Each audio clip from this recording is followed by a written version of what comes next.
힐링 충전소 홍제천을 걷는 그대에게.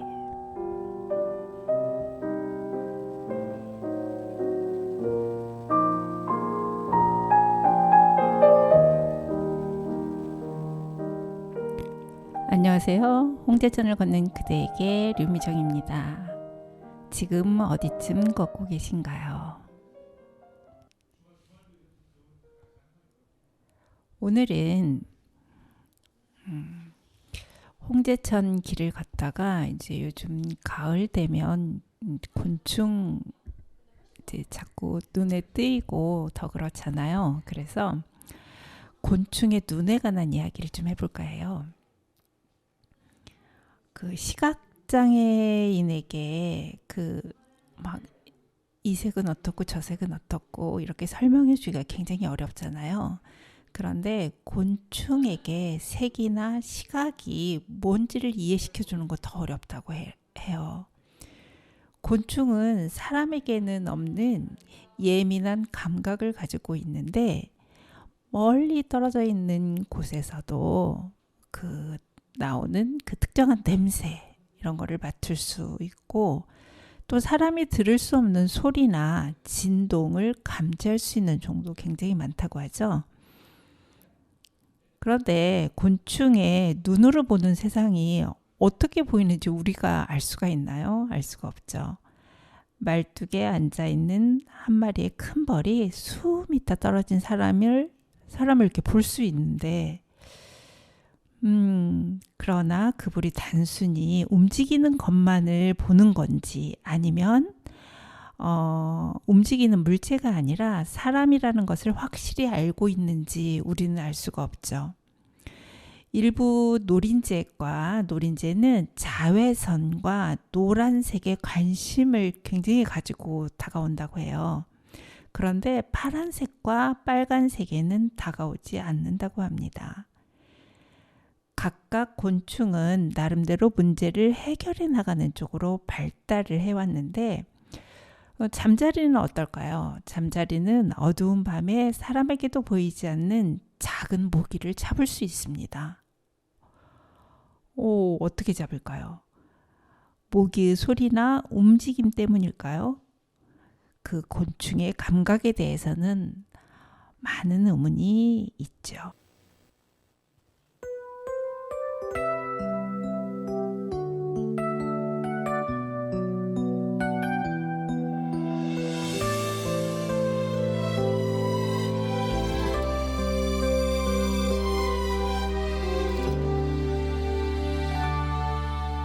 난 믿어도 되나요?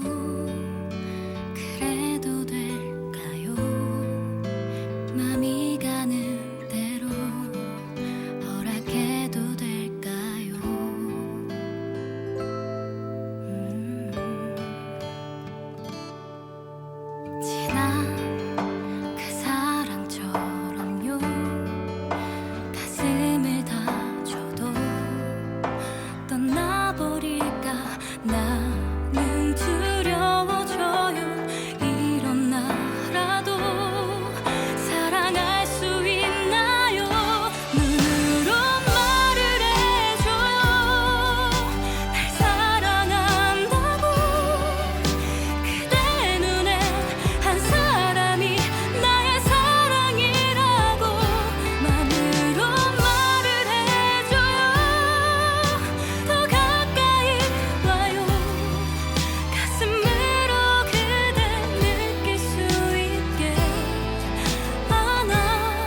더 데이지의 눈으로 말해요 들었습니다. 사람의 눈에는 굉장히 아름답게 보인다.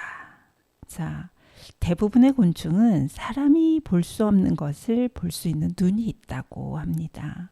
맨노랑 나비 2마리를 자연광과 자외선으로 촬영을 한 이렇게 사진을 보면 곤충은 주황색 반점이 4개인 그 노랑나비는 보지를 못하고요. 몸에 암회속 부분이 있는 2개의 회속곤충만 볼 수 있는 것 같이 느껴진답니다. 곤충의 도움으로 수분을 하는 외 식물 가운데에는 꿀벌을 유인하기 위하여 자외선으로 볼 수 있도록 하는 식물이 굉장히 많다고 하죠. 꽃 안에 밀선, 그 꿀샘이죠. 그 위치는 자외선으로만 보이는 밀선 안내선이라고 하는 선으로 표시가 되어 있다고 합니다. 곤충을 유인하기 위해서 굉장히 이 꽃들이 노력을 많이 하잖아요. 수분을 하는 게 이제 최종 목적이니까. 이런 여러 가지 것들이 되게 궁금하죠, 우리들은. 그러면 우리 배웠던 곤충 눈의 내부 구조에 대해서 한번 얘기를 해볼까요?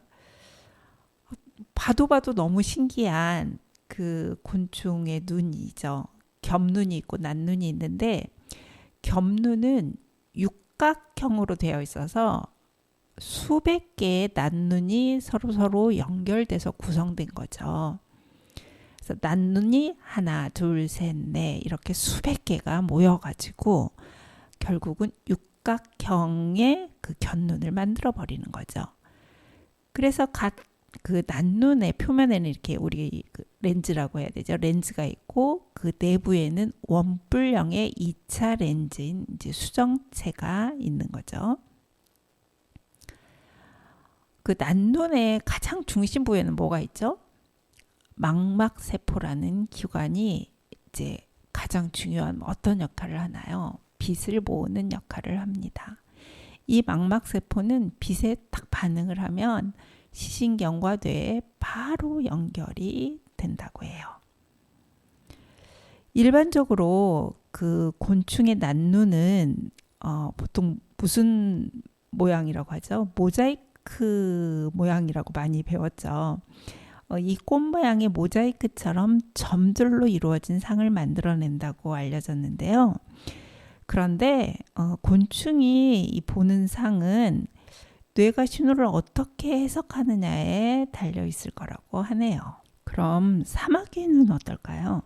사마귀의 얼굴은 뭔가 이렇게 막 그 표정이 뭔가 이렇게 경계하는 표정이죠. 인상이. 그래서 겹눈을 이루고 있는 각 난눈들이 너무너무 작아가지고 사마귀는 작은 움직임에도 굉장히 재빠르게 반응을 한다고 해요. 고개를 끄덕이거나 좌우로 돌려가지고 먹이의 크기를 재고 먹이를 공격할 거라는 판단을 한다고 합니다.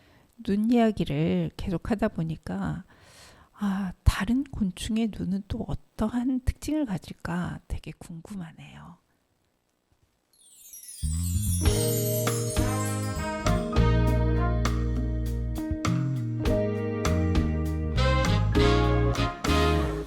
전화해도 되는 걸까? 자고 있을까? 별일 아닌 거에 모두 조심스러워.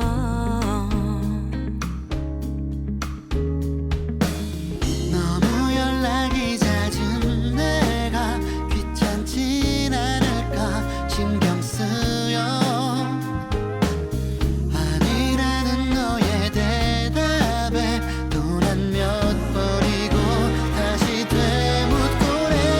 궁금해 오늘은 잘 잤는지 궁금해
궁금해. 어반자카파의 궁금해 들어봤습니다. 파리에게 물어볼 수도 없고 파리의 머리에는 붉은 빛을 띤 수백 개의 난눈이 있죠. 우리 눈에 보이나요? 약간 붉은 점만 보이죠. 우리가 파리가 도대체 뭘 보고 있을까 정확히 알 수는 없죠. 그렇지만 미세한 움직임까지 정확하게 이 파리는 탐지를 하고 있어서 우리가 파리를 잡기가 그렇게 쉽지가 않다고 합니다. 여러분은 지금 홍제천을 걷고 있는 그대에게 루미정입니다를 듣고 계십니다.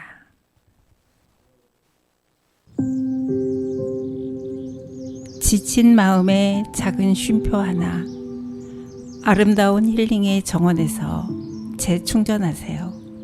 힐링 충전소 서대문 FM이 함께합니다.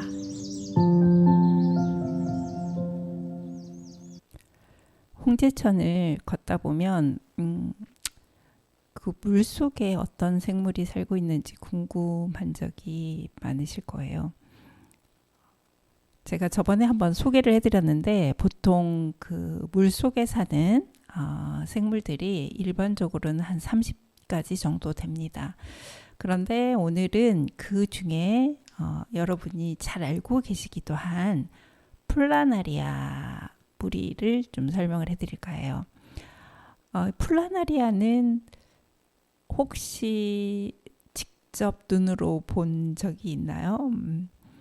몸이 되게 납작하고 편편해요. 그리고 머리 이 부분이 화살촉 모양으로 되어 있기도 하고 또 약간 그냥 밋밋하게 되어 있기도 합니다. 종류가 여러 종류여서 그런데 가장 특징적인 거는 머리 부분이 화살촉 모양으로 되어 있네? 이 부분이에요. 그리고 가장 이 플라나리아의 특징은 뭘까요? 분절된 몸을 재생할 수 있다는 거죠. 몸을 잘라요. 그러면은 그 몸이 한 2주 정도가 되면은 다시 원상태가 되는 거죠. 본래의 모습을 찾게 되는 거죠. 2014년에 그 대학 한 연구팀이 미국에서 플라나리아를 대상으로 그 조련 실험을 했대요. 한쪽에는 먹이를 놓고 한쪽에는 전기 충격을 놓고 그 충격이 될 수 있는 거를 놓고 플라나리아를 놔뒀더니 열흘 만에 먹이가 있는 곳과 전기 충격을 당하는 곳의 위치를 구분해서 기억하고 행동을 했다고 합니다. 굉장히 똑똑하지 않나요? 그렇게 하니까 이렇게 똑똑하다고 해서 이 연구팀이 환경에 적응한 이 플라나리아들을 꺼내가지고 머리를 잘랐어요. 그런데 놀랍게도 2주 뒤에 머리가 다시 자란 플라나리아를 같은 환경에 또 다시 노출을 시킨 거예요. 한쪽은 먹이, 한쪽은 전기 충격. 그런데 이 하나는 상이고 하나는 벌이잖아요. 이거를 이 지점을 정확하게 기억을 해냈다고 합니다. 와, 이런 일이. 그러면 이 실험에서는 우리가 보통 너무 기쁘다, 즐겁다, 우울하다, 슬프다 이런 감정을 뭐를 통해서 느낀다고 할 수 있죠? 뇌를 통해서 느낀다고 얘기를 하잖아요. 그런데 이 플라나리아를 보면은 머리를 잘라서 다시 새로운 마디마디를 다 잘라도 다 그 본 모습을 이제 재생이 가능한 생물이니까요. 뇌가 과연 그 기억을 저장하는 곳인가라는 이제 의문을 갖게 되는 거죠. 그러면 어떻게 해서 이 플라나리아는 재생을 할 수 있지? 이렇게 재생이 완벽하지? 그러면 그 재생 세포가 뭐지? 라고 해서 이제 연구를 해보니 네오블라스트라는 그 존재가 있다고 합니다. 그 재생 능력을 발휘하는 세포군이죠. 그런데 이 세포군은 여러 유형의 세포들이 섞여 있기 때문에 가장 핵심적인 역할, 그러니까 재생을 하는 데 있어서 가장 핵심적인 역할을 하는 세포들이 정확하게 뭔지는 알려져 있지 않다고 합니다. 그래도 이 재생세포가 있다라는 거를 알아서 계속 연구를 해보니까 그 100가지 그 유형 세포들 중에서 약간 이제 세포를 막 줄인 거죠. 2가지 세포로 좁혀졌다고 합니다. 이 2가지 세포는 인간 암세포의 확신을 돕는 단백질로 알려진 테트라스파닌과 MB2라는 세포로 주목을 끌었다고 해요. 재생세포가 만들어내는 이 단백질이 재생 과정에서 매우 중요한 역할을 했다고 합니다. 보통 그 플라나리아 몸을 잘랐을 때 이 단백질을 세포 표면에 지닌 그 재생세포의 수가 빠르게 증가하는 것도 관찰이 돼요. 이런 능력으로 볼 때 이 재생세포는 거의 모든 몸 부위의 세포들로 분화할 수 있는 매우 뛰어난 분화 능력을 가진 일종의 줄기세포라고 여겨진다고 하네요. 이 플라나리아는 몸이 좌우 대칭, 약간 데칼코마니처럼 그렇게 되어 있고 대체로 갈색이나 회색 등 약간 좀 어두운 색을 띠고 체절은 나눠져 있지 않죠. 그냥 한 통으로 되어 있죠. 머리는 다시 한번 얘기하지만 둥근 화살촉 또는 평평한 직선 모양. 그리고 맨 끝에 안점, 여기 눈점이요. 그러니까 아이스팟이 2쌍이 있다고 해요. 그리고 귀 모양 돌출 부위가 있는데 이거는 도대체 어디에 쓰냐 하면 화학 물질을 감지할 수 있는 곳에 쓴다고 합니다.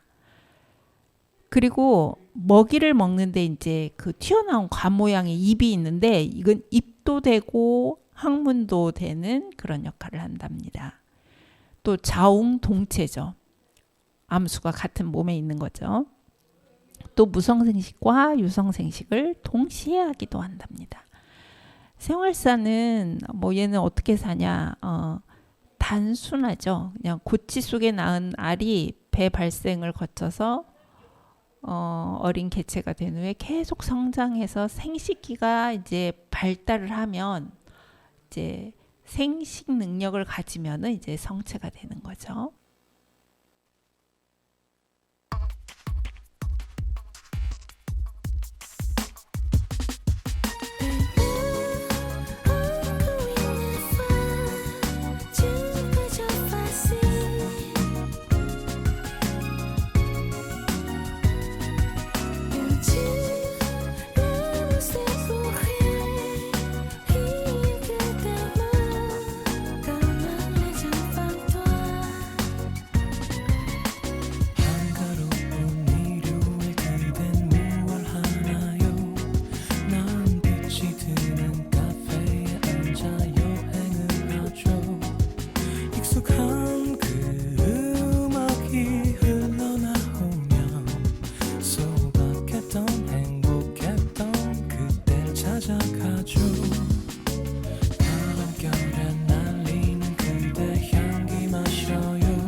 소설처럼 영화 속처럼 멋진 우연을 타고 그대와 첫눈이 내릴 그 길목에 운명처럼 다시 만나길 주문을 걸어봐요. 아직 혼자라는 그 소식에 두근거려요. 나 외출했던 그 맘속에 돌아갈래요. 그대도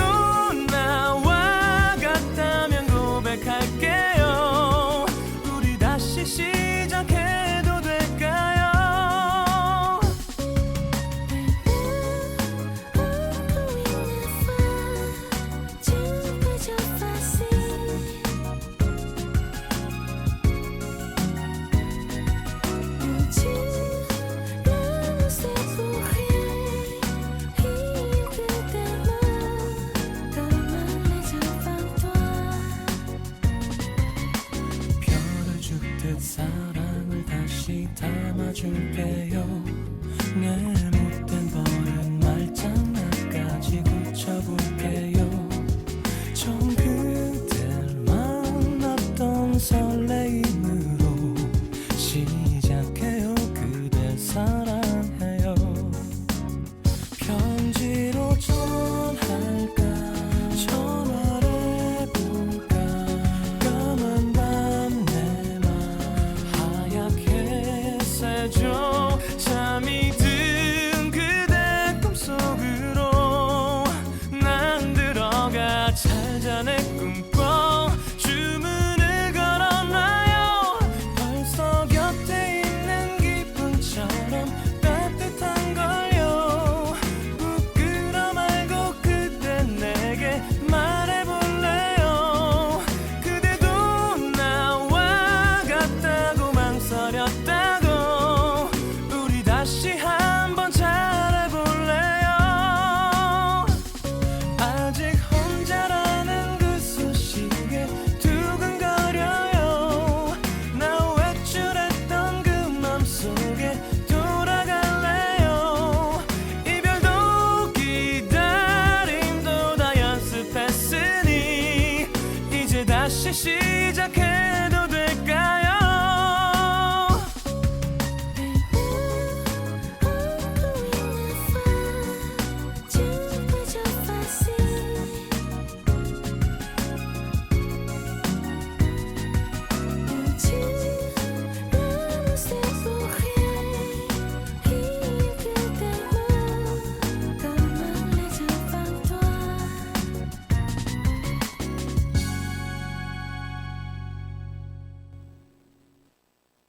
네, 성시경의 다시 시작해도 될까요? 들어봤습니다. 플라나리아가 저 다시 부활했는데 다시 시작해도 될까요? 라고 얘기하는 것 같네요. 자, 이번에 소개해 드릴 거는 복종물이라고 해가지고 이거는 나선형으로 이렇게 꼬인 그 폐각을 말합니다. 폐는 조개폐자, 뿔각자죠. 그래서 연체동물 중에 우리 뭐 다슬기나 물달팽이, 달팽이 이런 종류 이런 것들이 종류가 가장 많다고 하네요. 세계적으로는 611과가 있고 우리나라에는 160여 종이 있다고 합니다.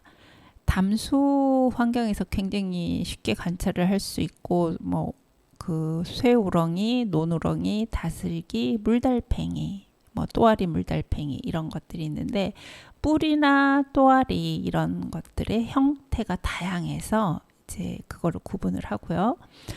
몸은 전반적으로 딱 대칭을 이루는 게 아니라 아까는 되게 대칭을 이루었다고 했잖아요. 그런데 이거는 비대칭이고 이제 다 성체로 자라면서 이렇게 나선형의 그 폐각 이렇게 나선형으로 살살 꼬이는 특성을 가지고 있다고 합니다.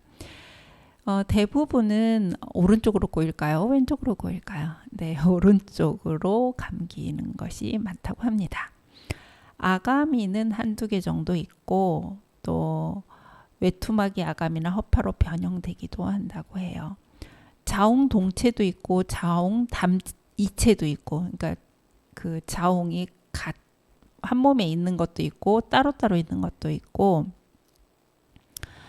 또 폐각이 이제 아무래도 그 껍질이다 보니까 좀 무거워서 대체적으로 움직임이 좀 느리고 그 방어를 해야 되니까 폐각 안쪽으로 몸을 쏙 집어넣어서 석회질 또는 그 키틴질 뚜껑으로 각구를 막는 행동을 한다고 합니다. 우리 소라나 이런 것들 이렇게 꺼내려고 보면 이렇게 매끈매끈하고 앞부분이 이렇게 되게 딱딱한 그런 부분이 있죠. 그거가 키틴질이죠. 대부분 초식성으로 이게 육식을 하지 않고 초식을 한다고 합니다. 그래서 치설을 이용해 먹이를 갉아먹는데요. 이빨을 이용해서 이빨과 그 혀를 이용해서 먹이를 갉아먹고 배설은 신관 한 개에서 이루어지고 뭐 기생충의 중간 숙주로 이용되기도 한답니다. 그러면 우리나라에서 법적으로 보호하는 주요한 아주 중요한 복종류는 뭐가 있을까요? 그 담수에 서식하는 염주알 다슬기가 있다고 합니다. 또 기수역에 서식하는 기수갈 고둥 많이 들어보셨죠? 그리고 대추, 귀, 고둥 이렇게 총 3개가 법적으로 보호를 하고 있어서 모두 멸종위기 야생생물 2급으로 지정이 되었다고 하네요. 이제 다슬기도 잘 보면서 잡아야 될 것 같습니다. 깊은 물 바위 옆에 다슬기 잡으러 가누나.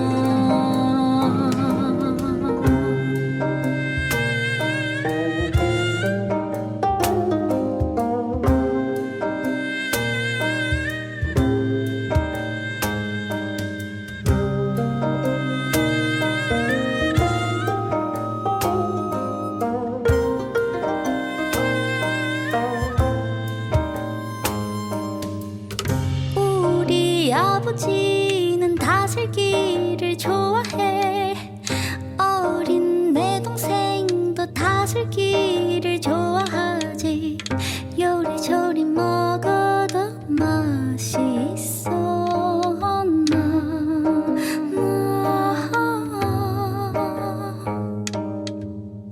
우리 어머니는 어느샌가 물을 얹혀 금방 내가 다녀올게.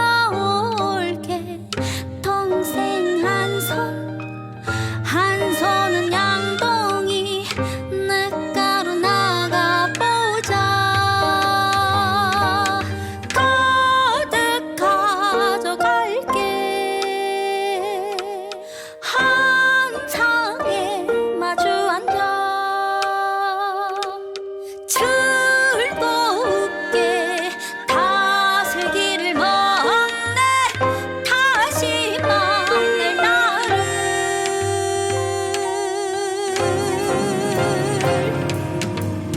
맑은 물에 살던 다슬기 깊은 물 바위 옆에 다슬기 내 발 아래 가득히 다슬기 잡으러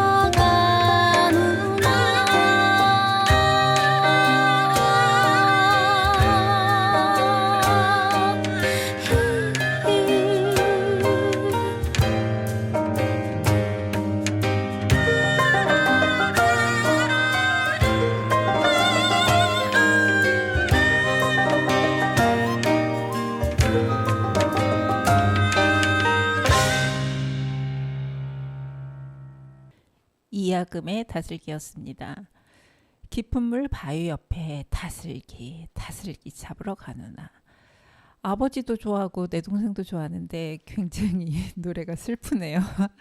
다슬기 이야기를 하다가 다슬기 잡아먹는 이야기를 하니까 저도 덩달아 슬퍼집니다.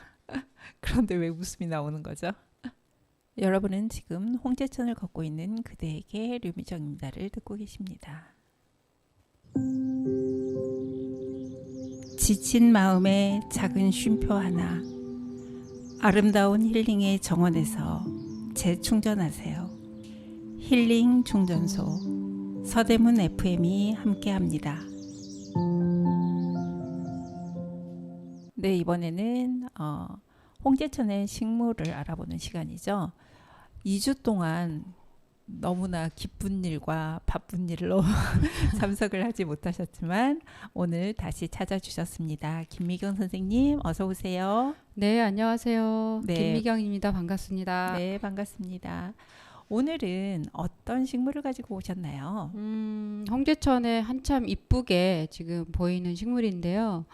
아마 제일 많은 식물 중에 하나일 것 같아요. 네. 한삼덩굴이 가장 많고 네. 그 다음에 이 식물이 지금 제일 많은데 억새처럼 생겼지만 억새는 아니고 강아지 풀처럼 생겼지만 강아지 풀이 아닌 수크령에 대해서 오늘 얘기해 볼까 합니다. 네, 수쿠령. 저도 이 식물 좋아합니다. 이렇게 보면 굉장히 특히 가을 하잖아요. 네. 네, 그래서 가을이 왔구나. 네. 좀 스 하고 바람 한번 불어주는 그런 느낌을 받는 식물이어서 저도 좋아하는 식물인데요. 어떤 이야기부터 그렇죠. 시작할까요? 선생님이 가을이라고 그랬잖아요. 네, 그 꽃말이 가을의 향연이에요. 네. 그래서 느낌은 언제나 네. 가을의 향연, 뭐 어떤 가을의 축제 막 이런 느낌이 나는 네, 꽃인데 이름이 수크령이잖아요. 네. 그 우리는 앞에 수가 붙었으니까 얘는 뭐 수꽃인가? 네, 이런 생각을 할 수도 있고요. 네. 그러면 수크령 하니까 예, 왠지 암크령도 있을 것 같고. 예, 앙크령 있습니다. 네, 근데 이제 이 수크령에 수크령하고 비슷한 풀이 그령이라고 있어요. 네, 그래서 그 그령하고 그령이 어떻게 보면 수크령보다는 좀 부드럽고 키도 작고 그래서 그령이라고 불러왔는데 이게 생긴 게 거의 그 좀 비슷하긴 하지만 얘가 훨씬 키가 크고 수크령이 네. 억세고 네, 그러면서 자람토는 좀 달라요. 근데 네. 같은 시기에 거의 꽃이 피고 자라는 그 시기가 같아서 그령을 보고 얘는 정말 수컷같이 생겼다.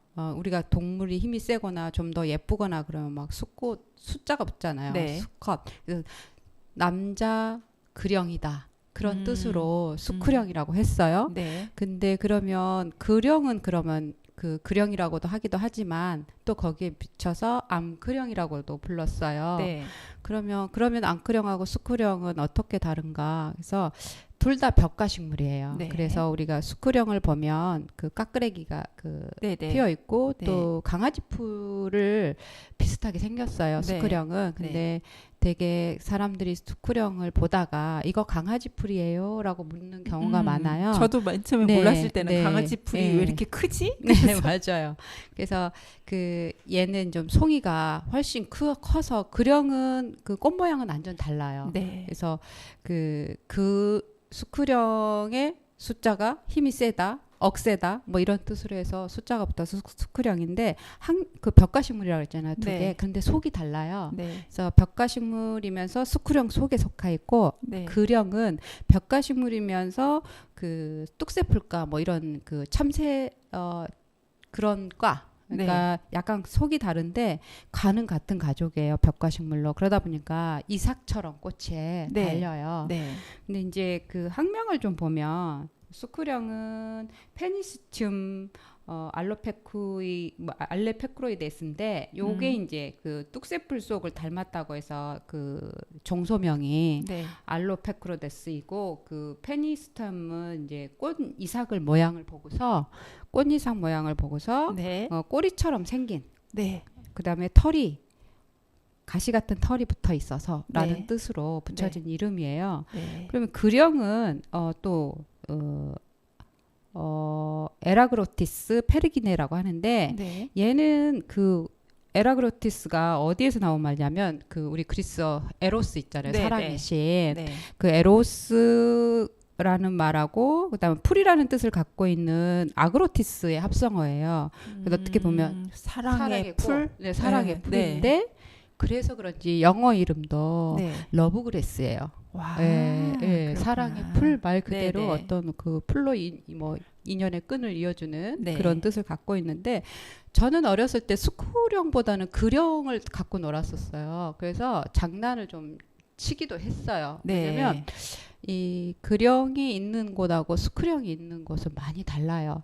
그래서 그령은 뭐냐면 다밥이 일어나는 곳, 그 사람 발길이 많은 곳, 네, 그다음에 수레가 지나가는 곳, 아니면 경운기가 지나가는 곳, 네. 자동차가 지나가는 그런 농로 네, 같은데 나면은 이제 그 발자국이나 바퀴 자국이 나면 단단해지잖아요. 네, 그런데 살아요. 그령이 예, 그령은 그런 길에서 머리카락 펼치듯이 풀이 네. 예, 머리카락 산발하고 있는 것처럼 네네. 있어서 그런 모습이고요. 우리가 수크령은 주로 하천가에서 많이 보기도 하잖아요. 네, 네. 홍제천가도 많죠. 그렇죠. 네. 그래서 수크령은 그런 것, 그러니까 다밥이 일어나는 곳에서는 못 살아요. 네, 그리고 특히 이제 수크령은 그 이름의 그 뭐랄까요, 이름이 다른 이름으로는 옛날에 그 왜 수크령 그러면 왠지 외국어 같잖아요. 네, 그러면 고유어가 있을 텐데 아니면 이명이 있을 텐데 뭘까라고 찾아보니까 네, 그 길갱이. 또는 길갱이. 예, 그다음에 네. 기랭이 뭐 이런 네. 것을 갖고 있는데 우리가 갱이 그러면 생각나는 동물이 있잖아요. 고양이? 그렇죠. 네. 고양이 옛말이 괭이잖아요. 네. 그 괭이에서 갱이가 됐는데 네. 그럼 앞에 길이 붙어 있다 보니까 길가에 많다라는 뜻이겠죠. 그래서 아마 그 고양이 꼬리 그 풀이 약간 고양이 꼬리 그런 모습을 보고서 짓지 않았을까 추측이 돼요. 네. 그러면 그 암그령은 이제 그런 데서 자라다 보니까 부드러운데 수크령은 이제 대신 다밥이 일어나지 않고 뭐 이런 곳에서 산다고 했잖아요. 네. 그래서 보면은 수크령을 주로 어디다가 많이 심냐면 우리 그 도심에 네. 물길을 만들 때 아니면 도심의 아. 하천에 제방을 쌓거나 하고서 거기에 어떤 흙이 들어갈 때 단단하게 만들어주는 그 식물을 고를 때 이것저것 심을 거 아니에요. 네네. 그 중에 이제 수크령을 많이 심어요. 음. 그러면 수크령은 어떤 역할을 하냐면 땅이 단단해지고 안정화되게 만드는 거죠. 그래서 뿌리의 생태가 전략적으로 그 붕괴지 땅 그를 유지하고 안정화시키는데 한몫을 하는 거예요. 그래서 그 제방이 다시 무너지거나 아니면 요즘에는 또 산을 절개할 때도 거기다 네. 수크령을 많이 심는데요.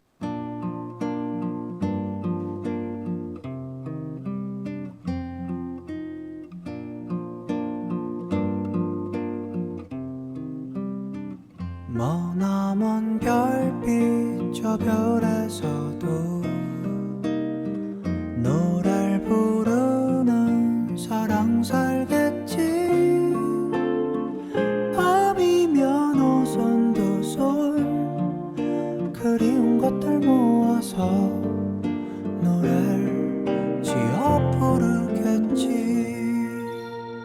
새까만 밤하늘을 수놓은 별빛마저 불어오는 바람 따라가고 보고픈 그대 생각 짙어져가는 10월의 아름다운 이 밤에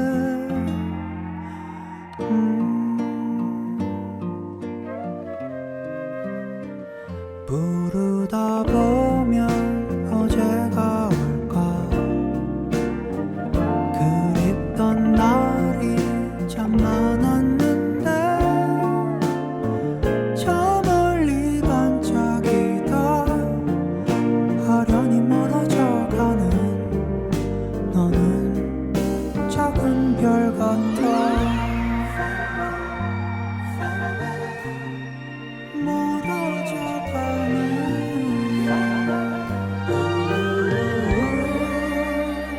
새까만 밤하늘을 수놓은 별빛마저 불어오는 바람 따라가고 보고픈 그대 생각 짙어져가는 10월의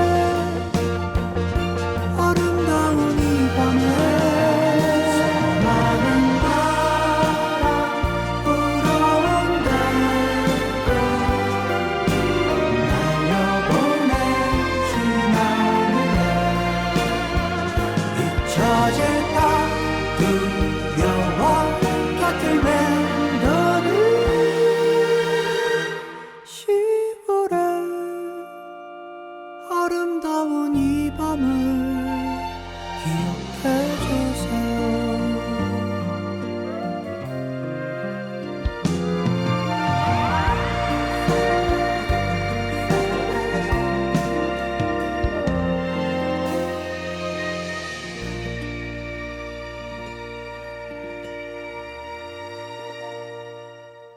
절개지에도 많이 심는다고 하는 이 거기까지 얘기하셨는데 갑자기 가을밤에 든 생각 잔나비의 음악을 듣다가 이렇게 됐습니다. 네. 네, 그 뒤를 이어서 네. 말씀해 주시죠. 그러니까 그 어디든 그 절개지 같은 데 심는 거 보면 수크령은 네. 어디든 어떤 조건이든 잘 견디는 식물이 수크령이면서 네. 가장 먼저 땅을 안정화시키면서 안착되는 식물이죠. 네. 어떻게 보면 땅을 지켜주는 지킴이 역할 네. 그런 역할을 하는 아주 고마운 식물입니다. 네. 그거 봤을 때 한 2019년인가 국립세종수목원에서 네. 이 그 식물을 가지고 15종 우리나라 자생하는 자생종 15종을 가지고 도시 환경에서 잘 자라는 새로운 정원식물 2종을 발굴했어요. 네네. 그 두 종. 뭐예요? 두 종이? 네, 그 2종 궁금해요. 중에 우리가 말하고자 하는 수크령이 들어가 있어요. 아, 네. 그래서 대단한 식물이군요. 그렇죠. 네. 그래서 수크령이 예쁘기도 하고 좀 가을가라게 하지만 네. 그렇게 좋은 식물이라서 그 이번에 그 선생님 네. 그 국가정원 다녀오신다고 네, 네. 하셨잖아요. 잘 다녀오셨어요? 네, 잘 갔다 왔습니다. 거기서 수크령 보지 않았나요? 네, 봤습니다. 맞아요. 순천 정원만 그 국가정원에서 가끔 수크령 사진이 올라와요. 네. 그래서 그 자생식물 15종 대상으로 해서 건조, 그러니까 굉장히 건조하고 척박한 네. 그런 환경과 그다음에 염스트레스성, 그러니까 연기성 땅에서 네. 다른 그 식물의 생리라든가 생화학적 변화 연구에 대해서 진행을 했어요. 네, 네. 그랬을 때 결과를 보니까 도시 환경 변화 저항성이 우수한 자생식물로 아까 그 수크령하고 네. 털새라는 식물이 있어요. 네, 털새. 네, 근데 수크령 중에서 우리가 수크령도 종류가 많습니다. 네. 육성종도 있고 자생종도 있고 뭐 네. 품종 개발을 하고 있는데 네. 그 중에 스카이 댄서라는 음. 그 이름을 갖고 있는 수크령이 가장 그 효과가 있었나 봐요. 아. 이름 예쁘죠. 네, 스카이 댄서. 예, 하늘을 향해 춤을 추는 네. 그런 느낌이 들어서 심어놓으면 얼마나 예뻐서 그런 네. 이름이 붙었을까 했는데 네. 이렇게 하게 되면 그 수크령이 도시 정원에 적합한 식물이 될 수가 있겠죠. 네, 그렇죠. 그렇죠. 그러면 건조, 염기 이런 것 보면은 이 식물이 정원 식물로서 확산이 될 뿐만 아니라 네. 도시 정원에 영향을 미친다고 하면 탄소 작용, 그러니까 음. 탄소 저장이라던가 음. 토양 정화 능력, 도시에는 그런 게 필요하잖아요. 네. 그런 검증만 제대로 된다고 하면 정원 산업에 더 발전을 가져올 수 있는 그런 식물이 되지 않을까 싶어요. 네.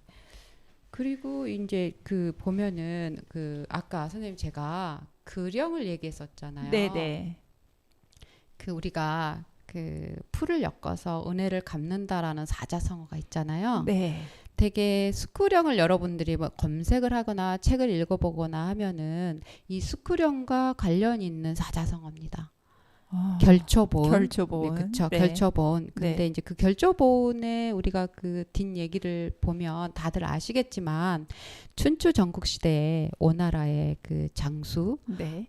이무자라는 그 장수가 있었는데 그 사람한테 아들 둘이 있었어요. 네. 이가라는 큰아들과 뭐 동생이 있었는데 네. 형제가 있었는데 이제 이 사람에게는 애첩이 하나 있었죠. 네. 이 아들들한테는 서모가 되겠죠. 근데 그 시대에 그 나라는 그 순장하는 제도가 있었어요. 네. 그 남편이 죽으면 가장 사랑하는 여자를 같이 붙여 붙죠. 산채로. 네. 네. 그래서 어느 날 이제 그 아버지가 너무나 자기 그 첩을 사랑해서 아들에게 부탁을 해요.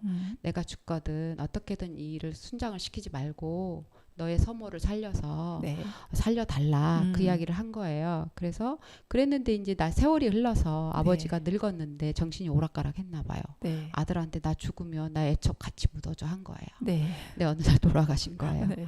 내 형제가 엄마를 서모 그 음. 첩을 묻을 것인가 안 묻을 것인가에 대해서 서로 의견이 이제 대립이 되죠. 네. 아들이 아버지가 효라는 건 부모님이 정신이 말짱했을 때 하는 말을 행하는 게 효다. 그렇게 해서 이제 큰아들의 주장대로 이 첩을 개가를 좋은 대로 시켰어요. 네. 이제 그러고 나서 이제 세월이 흘러서 이 아들이 이제 전장터를 나가게 된 거죠. 네. 근데 이제 적에게 막 쫓기고 있을 때 뒤에 찾아오는 그 말들이 쓰러지는 거예요. 네. 왜 그랬을까? 웬일일까요? 그렇죠.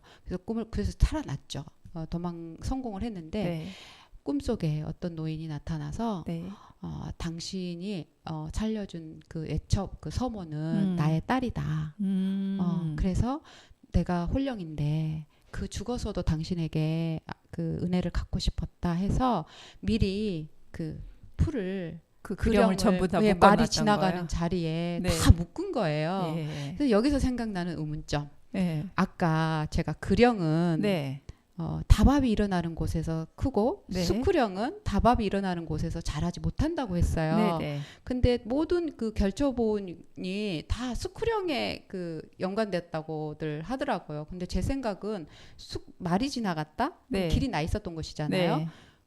그리고 그 환경이 스쿠령이 자라는 환경이 아니어서 제 생각에는 스쿠령이 아니라 결초보호는 그령인 그령. 것 같아요. 음. 예, 그래서 묶기도 쉬워요. 근데 네. 스쿠령은 맞아요. 너무 억세가지고 손을 벨 정도로 네, 묶어지지 맞아요. 않아요. 맞아요. 그래서 여러분이 잘 생각해 보시면 스쿠령과의 관계가 아니라 그령과의 관계다. 그래서 결초보호는 그령에서 나온 말이다. 예, 그렇게 네. 생각을 해볼 수가 있죠. 네.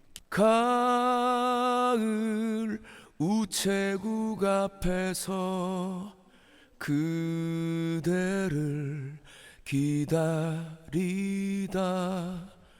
노란 은행잎들이 바람에 날려가고 지나는 사람들 같이 저 멀리 가는 걸 보네. 세상에 아름다운 것들이 얼마나 오래 남을까. 한여름 소나기 쏟아져도 굳세게 버틴 꽃들과 지난 겨울 눈보라에도 우뚝 서 있는 나무들 같이 하늘 아래 모든 것이 저홀로 설 수 있을까. 가을 우체국 앞에서 그대를 기다리다 우연한 생각에 빠져 날 저물도록 몰랐네.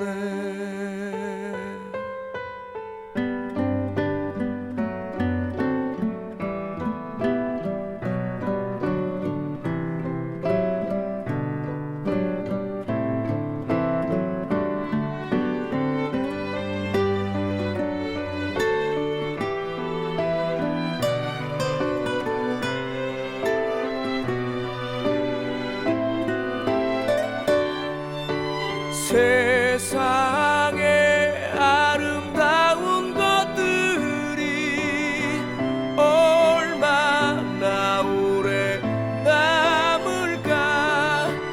한여름 소나기 쏟아져도 굳세게 버틴 꽃들과 지난 겨울 눈보라에도 우뚝 서 있는 나무들 같이 하늘 아래 모든 것이 저홀로 설 수 있을까. 가을 우체국 앞에서 그대를 기다리다 우연한 생각에 빠져 날 저물도록 몰랐네. 날 저물도록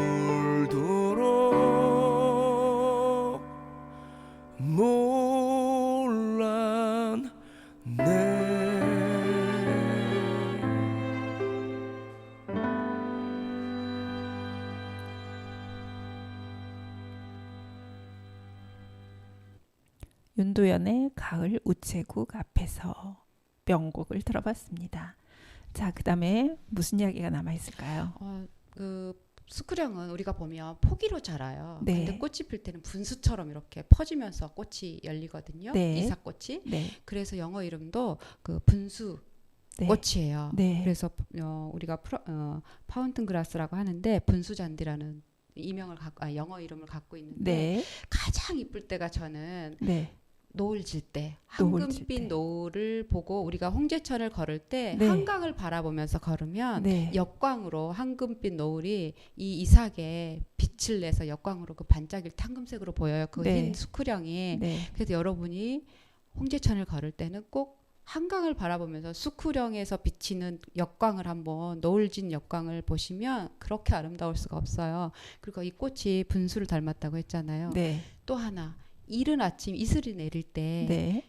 그 또 수쿠령을 보고 걸으면 이슬방울들이 이삭 까르르기에 다 달려 있어요. 네. 그래서 이게 분수하고도 맞다 이런 느낌이 들어서 여러분 네. 걸을 때는 꼭 수쿠령을 보시고 싶으면 요즘 계절에 아침 그다음에 네. 오후 해 넘어갈 때 네. 그것도 한번 걸어보시면서 수쿠령의 예쁨을 한번 만끽해 보셨으면 좋겠습니다. 네.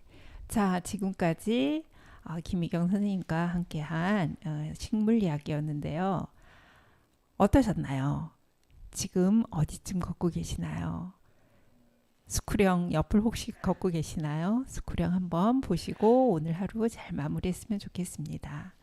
지금까지 홍제천을 걷는 그대에게 류미정이었습니다. 마지막 곡은 먼데이 키즈의 가을 안부입니다.